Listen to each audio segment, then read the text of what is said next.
అందరికీ నమస్కారం. ఉసిరికాయ చాలా మంచిది. విటమిన్ సి, ఆస్కార్బిక్ యాసిడ్ చాలా ఎక్కువ ఉంటుంది. మొత్తం సిట్రస్ ఫ్యామిలీలో మన ఇండియన్ గూస్బెర్రీ ఉసిరికాయ అంటారు. దాంట్లో ఉన్నంత విటమిన్ సి ఇంకా దేంట్లో దొరకదు. హైయెస్ట్ ఉంటుంది దాంట్లో. అంటే 100 ml జ్యూస్ మీరు తీసుకుంటే అరౌండ్ మీకు 750 నుంచి 850 మిలీగ్రామ్స్ విటమిన్ సి దొరుకుతుంది. అంత అద్భుతం అది. కేవలం ఇండియన్ గూస్బెర్రీ అంతే, బయట దొరికేది కాదు. ఇంకా ఏ విటమిన్ సిలో ఉండదు. మరి ఈ విటమిన్ సి ఎక్కువ ఉంది కదా అని చెప్పి మనం ఎప్పుడు పడితే అప్పుడు తీసుకోవచ్చా? విటమిన్ సి అవసరాన్ని మించి ఎక్కువ తీసుకుంటే మీ కిడ్నీస్ డ్యామేజ్ అవుతాయి. గుర్తుపెట్టుకోండి. ఎంత అవసరం అంతే తీసుకోవాలి. విటమిన్ సి కూడా వాటర్ సాల్యుబుల్.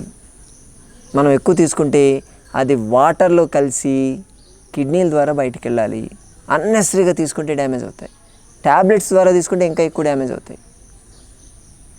అందుకే ఈ ఉసిరికాయని రాత్రిపూట తీసుకోకూడదు.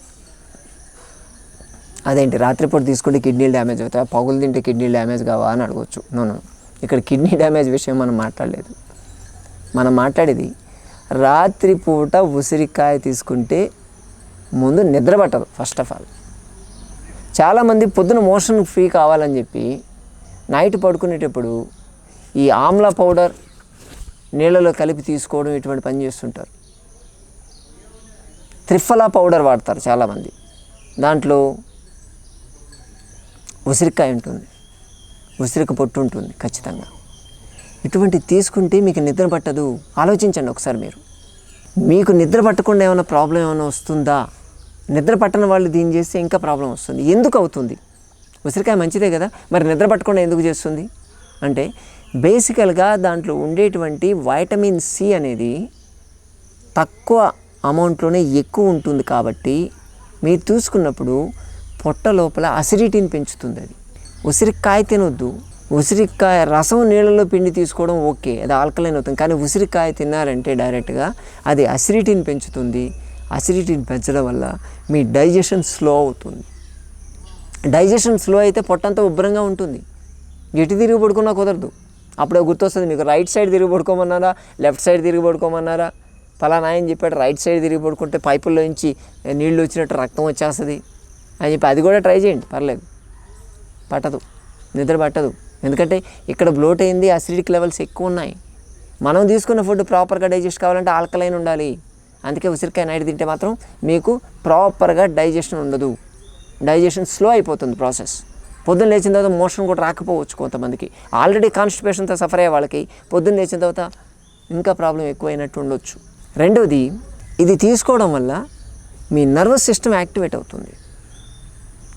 నర్వస్ సిస్టమ్ యాక్టివేట్ అయ్యి బ్లడ్ సర్క్యులేషన్ ఫాస్ట్గా జరగడం జరుగుతుంది. దీనివల్ల ఏమవుతుందంటే టెన్స్గా ఉంటారు, టెన్షన్గా ఉంటుంది. పడుకుంటే ఏదో సంథింగ్ తెలియదు, నర్వ్స్ అంతా టైట్ అయిపోయి ఉంటాయి. ఆ టెన్షన్తో ఉండడం వల్ల నిద్ర ప్రాపర్గా పట్టదు. అందుకే చాలామంది సజెస్ట్ చేసేది నైట్ మాత్రం ఉసిరికాయ తినొద్దు. ఈ ప్రాబ్లమ్స్ ఉంటాయి అంటే దానివల్ల ఇంకేదో నష్టం వస్తుందని కాదు. డే టైంలో ఎప్పుడైనా సరే తీసుకోండి, బొగ్గను పెట్టుకోండి.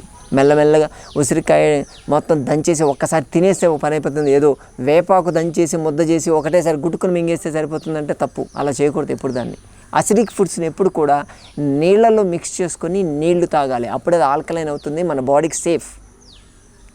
నిమ్మకాయ అయినా అంతే. నిమ్మకాయ కూడా డైరెక్ట్గా మీరు పిండుకొని తాగారంటే అది తేడా ఇస్తుంది. అందుకే ఉసిరికాయని డే టైంలో తినండి, లేదా బొగ్గను పెట్టుకొని మెల్లమెల్లగా కొంచెం కొంచెం కొరుకుతూ అది నములుతూ దాని ద్వారా వచ్చేటువంటి జ్యూస్ని మీరు మింగుతూ ఉంటే అది సేఫ్ ఉంటుంది. సాయంత్రం 6-7 గంటల తర్వాత ఎట్టి పరిస్థితుల్లో ఉసిరికాయ తీసుకోవద్దు. ఇది మా ఎక్స్పీరియన్స్. మేము చూసాం. 20 సంవత్సరాల నుంచి సంజీవిని ప్రకృతి ఆశ్రమంలో మేము రకరకాల కొన్ని వేల మంది పేషెంట్స్ని మేము చూసాం. వాళ్ళు నిద్ర పట్టలేదు అంటే వాళ్ళని కూర్చొని మేము వాళ్ళ డైలీ రొటీన్ చూసి ఎక్కడ ప్రాబ్లం అయింది, మనం ఎన్ని ట్రీట్మెంట్లు ఇచ్చినా కానీ వీళ్ళకి ఎందుకు నిద్ర పట్టట్లేదు అని చూస్తే వాళ్ళు ఉసిరిక పౌడర్ తాగి పడుకుంటున్నారు. దాన్ని కట్ చేయగానే వితిన్ 2 డేస్లో నార్మల్ నిద్రకు వచ్చేసింది వాళ్ళకి. కాబట్టి మీరు గమనించండి, మీరేమన్నా ఇటువంటి ఏమైనా తప్పు చేస్తున్నారా అంటే ఇది అవగాహన లేకపోవడం అంతే దీనివల్ల జరిగేది.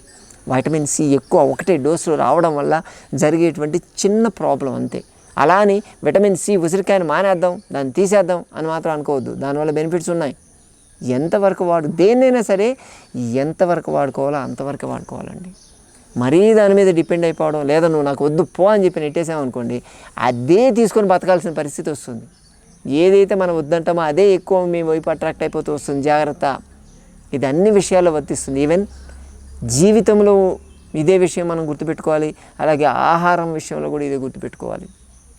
చాలామంది నాకు చాలా స్వీట్లు బాగా ఇష్టం, స్వీట్ లేకపోతే నేను ఉండలేను సార్ అంటారు. వాళ్ళకి డయాబెటీస్ వస్తుంది. అసలు స్వీట్ తినొద్దని చెప్పి మాటలు వినాల్సి వస్తుంది వాళ్ళు. కాబట్టి దేని మీద ఎక్కువ డిపెండ్ కావద్దు. కాబట్టి మిత్రులారా చూడండి, ఉసిరికాయ చిన్నది, నైట్ మీరు వాడుతున్నారో లేదో ఒకసారి చూసుకోండి. మేము చెప్పింది కరెక్టో కాదో ఒకసారి మీరు చెక్ చేసుకొని దాని గురించి మీకు ఏదైనా ఎటువంటి ఎక్స్పీరియన్స్ వచ్చినా కింద స్క్రోల్ అవుతున్న నెంబర్కి మీరు మెసేజ్ పెడితే మేము చూస్తుంటాం. ఇన్ కేస్ మా వర్షన్ తప్పైతే మేము దాన్ని సరిదిద్దుకోవడానికి కూడా సిద్ధంగా ఉన్నాం. శని ఆదివారాల్లో సంజీవిని ప్రకృతి ఆశ్రమం హైదరాబాద్ చిలుకూరు బాలాజీ టెంపుల్ దగ్గర ఉంటుంది. శనివారం రోజు వస్తే ఆయనకు ఉసిరికాయలు ఇస్తారండో ఎక్కడో. మీరు ఆ ఉసిరికాయలు తినేసి నడుములుకుంటూ ఇక్కడికి రావచ్చు, కానీ దాన్ని అలా పెట్టుకొని ప్రసాదం లెక్క నైట్ తింటే మాత్రం మళ్ళీ మనం చెప్పిన దానికి అగ్నెస్ట్ వెళ్ళిపోద్ది కదా. అందుకని ఆ రోజు పగులు రండి. పగులు వస్తే మనం ఇటువంటి కాయల గురించి చాలా మాట్లాడుకోవచ్చు. మనం చేసేటువంటి యాక్టివిటీలో ఎక్కడ ఏదైనా పొరపాటు ఉందా అని చెప్పి మనం డిస్కస్ చేసుకోవచ్చు. అక్కడ ప్రకృతి ఆహారం కూడా మీకు ప్రొవైడ్ చేస్తాం. ఇది పూర్తిగా ఉచితం ఉంటుంది. గుడికి వస్తున్నారు కదా, కుటుంబంతో కలిసి వస్తారు కదా, మొత్తం తీసుకురండి, కలుసుకుందాం. ఓకే, నమస్తే.